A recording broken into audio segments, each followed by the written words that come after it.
Buongiorno, benvenuti al TG Sicilia, le principali notizie. Dramma di donne in primo piano a Palermo, scarcerato il minorenne accusato con altri 6 compagni dello stupro di gruppo a luglio. Ha confessato, la procura contraria al provvedimento presenta ricorso. Ramacca attesa per l'autopsia della donna moldava vittima di femminicidio mascherato da suicidio per impiccagione. Fermati il compagno romeno e un amico. Francofonte, una comunità sconvolta, una madre lancia dal balcone le figlie piccole che si salvano e poi si butta dal tetto, rimanendo ferita. La separazione dal compagno forse è all'origine della tragedia sfiorata. Nata in Tunisia, la donna avrebbe voluto rientrare in patria. Sul Monte Pellegrino è l'effetto brace che impedisce di spegnere definitivamente l'incendio che si riappicca da giorni in modo autonomo, nonostante i continui interventi di vigili del fuoco e guardie forestali. La Regione studia con gli specialisti come correre ai ripari. Migranti, sbarchi senza sosta sulle nostre coste, centri di accoglienza in difficoltà e tra sindaci e Viminale ora è scontro sul problema dei minori non accompagnati. Non dirgli mai quanti amori, in 4.000 ad Agrigento festeggiano con Gigi Alessio i suoi 30 anni di carriera. Calcio, il Catania ha presentato la campagna abbonamenti e le iniziative per coinvolgere ulteriormente i tifosi rossazzurri e già monta l'attesa per la prima in campionato con il Crotone.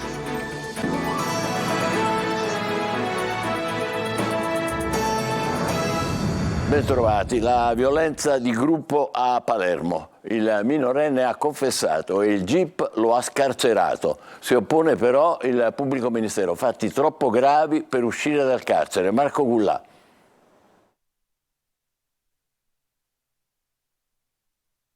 Il minorenne accusato di aver partecipato la notte del 7 luglio allo stupro di gruppo al Foro Italico a Palermo ha confessato davanti al GIP del Tribunale per i minorenni. La confessione ha portato alla scarcerazione dell'indagato che adesso si trova in comunità. La procuratrice per i minorenni, però, Claudia Caramanna, ha annunciato già la presentazione di un ricorso contro il provvedimento del GIP, ritenendo che si tratta di fatti particolarmente gravi e dunque il giovane deve stare in carcere. Il video recuperato dal nucleo investigativo dei Carabinieri mostrerebbe che il minorenne è stato tra i più violenti. Violenza che si è consumata proprio in questo cantiere abbandonato che vediamo nelle immagini. Questo è il cancelletto da dove è entrato il branco assieme alla giovane, poi violentata a turno dai 7 ragazzi palermitani. Un percorso che dalla Vucciria, dove la ragazza è stata abbordata, fino al cantiere che è di circa 1 chilometro, passando da Porta Felice. C'è anche una panchina rossa, uno dei simboli contro la violenza sulle donne. È davvero incredibile come nessuno abbia visto e aiutato la giovane che nel frame divulgato dai Carabinieri si vede mentre è sorretta e quasi trascinata dal branco verso il luogo dove si è poi consumato lo stupro di massa, come ha detto uno dei ragazzi mentre riprendeva la scena della violenza. Oggi in tribunale ci saranno gli interrogatori degli altri 3 arrestati lo scorso venerdì. I primi 3 del gruppo erano finiti in carcere all'inizio di agosto. Giuseppe Rugolo, il sacerdote da 2 anni, a processo per violenza sessuale aggravata a danno di minore ad Enna come a Savona, ha denunciato per diffamazione e pubblicazione di alcune chat a sfondo sessuale una giornalista e un'associazione che si occupano della sua vicenda. In entrambi i casi le procure hanno chiesto l'archiviazione, ma i legali del sacerdote si oppongono. Le notizie dicono devono rimanere nelle aule del tribunale. I denunciati parlano di querele intimidatorie. A Francofonte, nel Siracusano, una madre lancia le figlie piccole dal balcone e poi tenta di suicidarsi. Luca Ciliberti. La disperazione di un momento forse frutto di un malessere covato da tempo, la provincia contadina isolata che spesso esaspera il disagio. Si delineano i contorni di una vicenda che ha dell'innaturale avvenuta a Francofonte nel Siracusano. Una mamma di 40 anni ha lanciato dal balcone del primo piano di questa palazzina nella quale vive le sue figlie di 3 anni e 18 mesi. Un gesto d'impeto. Secondo le testimonianze delle zie delle piccole che erano in casa, la donna dopo aver parlato al telefono in bagno sarebbe uscita di scatto in balcone e avrebbe scaraventato giù le bambine da un'altezza di circa 3 metri. Subito dopo sono arrivati i soccorsi allertati dai parenti. I vigili del fuoco hanno immediatamente sistemato un materasso ai piedi dell'immobile visti i propositi di suicidio minacciati dalla donna che nel frattempo aveva raggiunto il terrazzo sul tetto. Inutili tentativi di farla desistere da parte delle forze dell'ordine presenti. La donna tunisina si è lanciata nel vuoto tanto da procurarsi delle fratture. Le bimbe sono al momento ricoverate invece al Policlinico di Catania, ma non sono in pericolo di vita.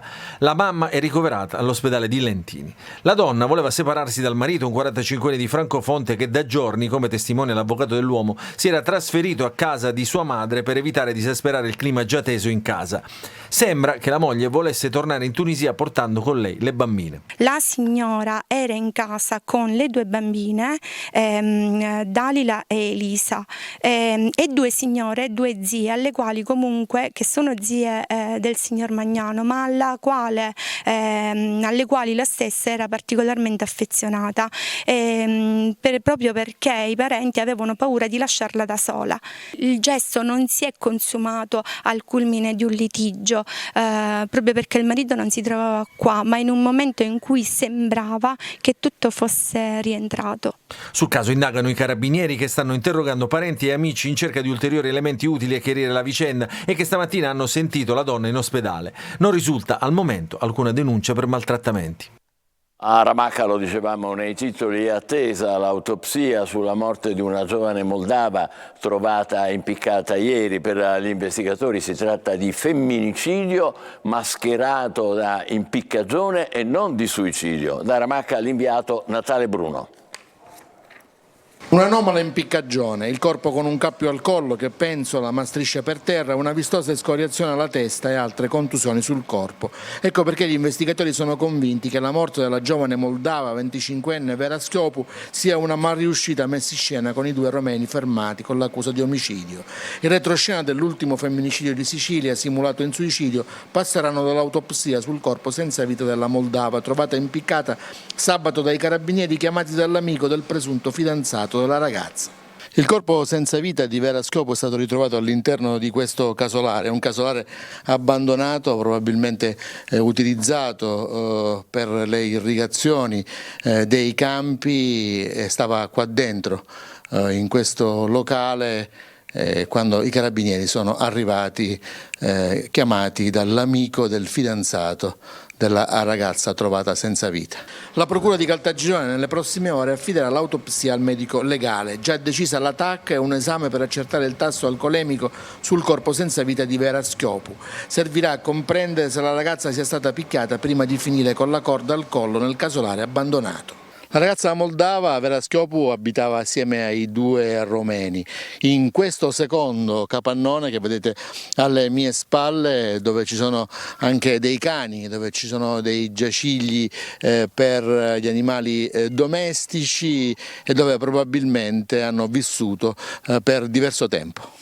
Di Vera Schiopu si sa poco, anzi pochissimo. Viveva da un po' di mesi in contrada Polmone, in territorio di Ramacca, in questa abitazione di fortuna, assieme al più grande dei due romeni, il manovale che lavorava in campagna coadiuvato dal suo amico, sconosciuta anche al primo cittadino, Nunzio Vitale, che in paese non l'aveva mai vista. No, io personalmente mai visti, ma ho chiesto a tanti miei concittadini e quindi neanche loro hanno mai visto questi ragazzi e tra l'altro mai frequentato la nostra comunità.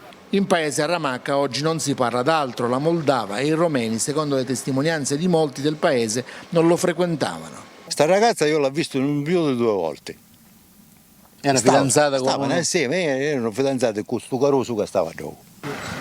No, non l'ho visto, l'ho sentito parlare alla televisione, però come io vedere di presenza no. Mai vista? Mai visto.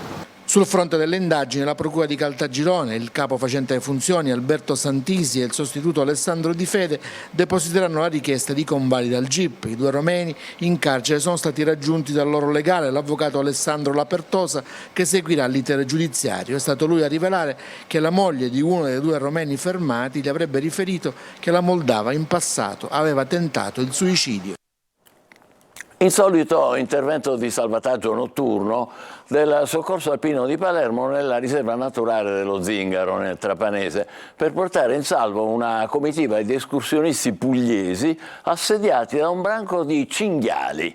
In 3, 2 uomini e una donna, nel tardo pomeriggio di ieri hanno lasciato l'auto dal lato di San Vitolo Capo per un'escursione e hanno imboccato il sentiero che porta in alto fino a Borgo Cusenza, quando, mentre iniziavano la discesa, hanno avvistato i cinghiali che si avvicinavano minacciosi e quindi, presi dal panico, temendo di essere attaccati, sono riusciti a rifugiarsi nei bagni di un casolare vicino e a lanciare l'allarme con il 112. Sul Monte Pellegrino è l'effetto brace che impedisce di spegnere definitivamente l'incendio che, dopo la grande paura di Ferragosto, si riappicca da giorni in modo autonomo, nonostante i continui interventi di vigili del fuoco e guardie forestali. E la Regione adesso studia con specialisti come correre ai ripari. Mario Viola. Resta sorvegliato speciale il costone di Monte Pellegrino sopra Palermo che affiora a ridosso del castello Utveggio. Dopo la grande paura di Ferragosto e una settimana di fiamme, sia pure circoscritte, ma che hanno più volte ripreso vigore, Forestale e Protezione Civile continuano a controllare la situazione per poter intervenire immediatamente in caso di ennesima ripresa del fuoco. A causare ben 6 giorni di lanci d'acqua dall'alto è stato quello che è conosciuto come effetto brace. In pratica c'è un'area non raggiungibile a piedi nella quale il fuoco, nonostante spento, cova sotto la cenere e riprende periodicamente vigore. Su questa vicenda, che continua a tenere in apprensione, il presidente della regione Renato Schifani ha chiesto una relazione al direttore regionale del dipartimento responsabile. Forestale e Dipartimento Foreste stanno preparando una nota dettagliata e fino a quando non sarà consegnata al governatore non dicono altro, anche se la spiegazione di tutto sembra essere sempre soltanto quell'effetto brace. Intanto il caldo favorisce tanti altri incendi in giro per l'isola e la situazione viene considerata di preallerta per tutta la settimana. Il rischio è alto e così Protezione Civile, Forestale e Vigili del Fuoco hanno raddoppiato i turni di reperibilità per essere pronti a reagire in caso di necessità. Sbarchi senza sosta sulle nostre coste, centri di accoglienza in difficoltà e tra sindaci e Viminale ora è scontro sul problema dei minori non accompagnati. Emanuela Corsi. Non si arrestano gli sbarchi sulle coste siciliane, crescono i numeri delle presenze nei centri di accoglienza, ma anche le polemiche. Questa è la situazione di Porto Empedocle. Nelle immagini vediamo centinaia di migranti che stazionano nell'area sbarchi e pre-identificazioni in attesa di essere trasferiti. L'elenco delle distribuzioni in base alle quote di posti disponibili indicate dal Ministero dell'Interno prevede che vengano portati a Pozzallo, a Catania, ma anche nelle strutture del Veneto, della Liguria e delle Marche. Altri resteranno ancora lì, perché è difficile trovare autobus per il loro trasferimento. Tra loro ci sono anche una trentina di minori non accompagnati. Da noi non c'è un centro di accoglienza, c'è un hotspot di prima identificazione, anche per quanto concerne i bambini non accompagnati che seguono una trafila diversa rispetto a tutti gli altri, permangono qui all'interno del centro non più di 48 ore, dopodiché vengono trasferiti con pullman nei centri idonei alla loro permanenza. Proprio il tema dei giovani migranti è un'emergenza nell'emergenza. Sono giovanissimi, soli, scappano dalle guerre e dalla fame, rincorrendo il sogno di una vita diversa. Molte volte il prezzo da pagare è altissimo, come nel caso di una ragazzina di appena 15 anni che ha attraversato da sola la Mauritania, l'Algeria e la Tunisia, subendo stupri e patendo la fame. O il caso di un sedicenne, fuggito dalla guerra che attanaglia il Sudan, che ha trascorso la prigionia nei campi libici dove è stato sottoposto a violenze di vario tipo. Storie drammatiche che ci vengono riferite dal personale di Medici Senza Frontiere, che con la Geo Barents ha salvato 55 giovani, 52 erano minori, sbarcati nel porto di Bari. A Lampedusa al momento ci sono quasi 300 minori non accompagnati. Il centro di Villa Sicani a Siculiana, nell'Agrigentino, è in difficoltà. Il numero di posti disponibili è stato superato e il responsabile chiede che vengano affidati ad altre comunità. Sul tema dei minori non accompagnati, ormai in costante aumento, è il nuovo scontro tra sindaci di tutta Italia e Viminale. I comuni, dicono i sindaci, possono intervenire in via temporanea e senza oneri a proprio carico in caso di arrivi eccezionali. Lo Stato invece gioca a scaricabarile, con l'aggravante che il decreto Cutro ha abbassato da 100 a 60 euro al giorno il costo dell'accoglienza per un minore non accompagnato, quando in realtà i servizi per ognuno di loro costano dai 100 ai 120 euro. Il nuovo procuratore capo di Agrigento, Giovanni Di Leo, si è insediato questa mattina al Palazzo di Giustizia della città dei Templi.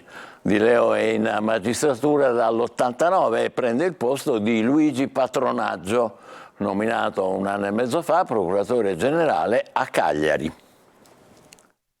A Terrasini è stata interrotta dai carabinieri una festa abusiva con 1000 persone in una villa. Denunciate 3 persone, l'affollato raduno era stato disinvoltamente pubblicizzato sui social e prevedeva la somministrazione di alimenti e bevande alcoliche, tutto senza l'autorizzazione necessaria da richiedere alle forze di polizia e ai vigili del fuoco.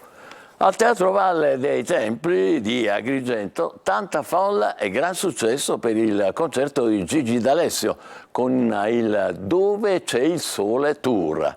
L'artista napoletano ha festeggiato i suoi 30 anni di carriera. Davide Sardo.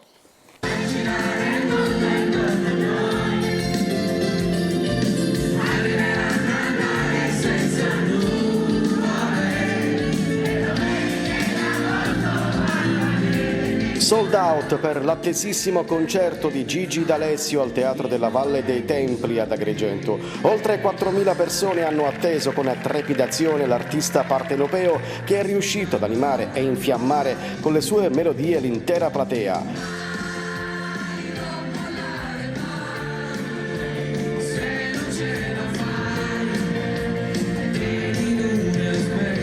In scaletta i suoi maggiori successi nel panorama musicale italiano da oltre 30 anni.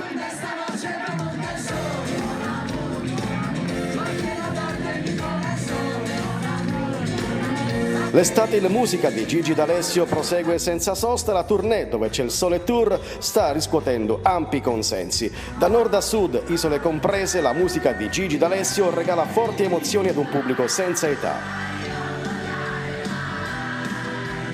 Grande Gigi finalmente ad Agrigento, noi siamo dei fans, non potevamo mancare. Tremo dall'emozione proprio perché sono la fan di Gigi D'Alessio. Sono una fan sfegatata di Gigi e da tanto tempo che ascolto le sue canzoni. Un artista completo da 1000 sfaccettature, cantautore, autore, produttore, pianista, attore e conduttore televisivo, con al suo attivo oltre 30 anni di carriera, che ha cantato per oltre 2 ore davanti ad un pubblico che ha amabilmente duettato con lui.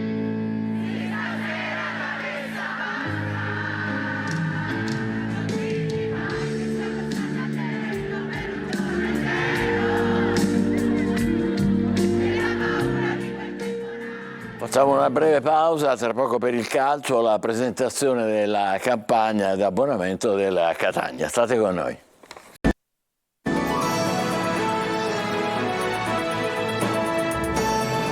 Eccoci di nuovo insieme con il calcio. Il Catania ha presentato la campagna abbonamenti per la stagione 23-24. Prenderà il via da domani, mentre la società è ancora concentrata sul mercato. Marco Carli.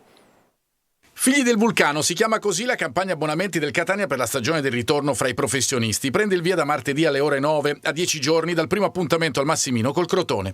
Lo stadio rimesso a nuovo con i seggiolini e la numerazione rivista era necessario per procedere. Figli del Vulcano per la passione per i colori che si tramanda e per il simbolo l'Etna appunto. Lo stadio insomma come un vulcano. Nel particolare non c'è prelazione per i vecchi abbonati vista la nuova numerazione allo stadio e i tempi ristretti, ma è stata prevista una riduzione per i possessori della tessera dell'anno scorso. Non c'è purtroppo una finestra dedicata solo alla prelazione perché noi fra 10 giorni abbiamo la prima partita di campionato. Ci auguriamo che tutti gli abbonati dell'anno scorso, vista da domani mattina, sottoscrivano l'abbonamento. Ci sarà un abbonamento per gli under 12 a 20 euro per tutti i settori dello stadio, mantenute le riduzioni dell'anno scorso per under 18 e over 65. Alcuni prezzi, per la curva ad esempio, occorreranno 120 euro e 100 per il ridotto, 90 e 80 euro rispettivamente per i proprietari della tessera dell'anno scorso. Necessaria la card We Catania per sottoscrivere l'abbonamento. Si parte dalla capienza di 20.204 posti che potrà essere allargata. I presupposti sono positivi, dice l'amministratore delegato Grella. I risultati dei test, compreso l'ultimo con Ragusa,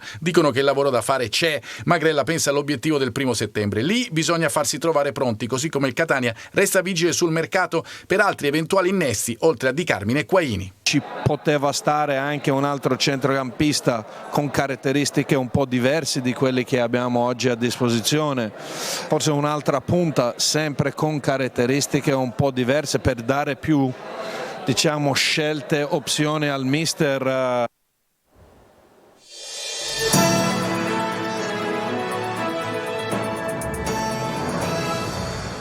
Donne vittime di femminicidi, di violenza sessuale e altre storie simili, tentati stupri, molestie, che non sempre trovano posto nei servizi del telegiornale, compreso il dramma di Marina di Tor San Lorenzo, vicino a Roma, dove una 47enne per quasi un anno ha subito botte e violenze dal suo ex. È quello che abbiamo appena raccontato di Francofonte, con una donna esasperata che ha lanciato i figli piccoli dal balcone. Insomma, ci vogliono norme più severe, si sgola adesso la politica in tempi rapidi, l'ammonimento, il braccialetto elettronico, l'arresto in flagranza differita, cioè appena arriva la denuncia, anche se non è subito la denuncia della vittima, prevenzione più severa, insomma, che finora, diciamolo, non ha dato grandi risultati, malgrado le coraggiose denunce delle donne. Saremo parte civile, ha avvertito il governatore Schifani, dopo la violenza di gruppo di Palermo, ha detto questi stupratori non possono essere definiti esseri umani, paghino senza sconti, e toni analoghi ha avuto il sindaco Lagalla, che si è detto sgomento.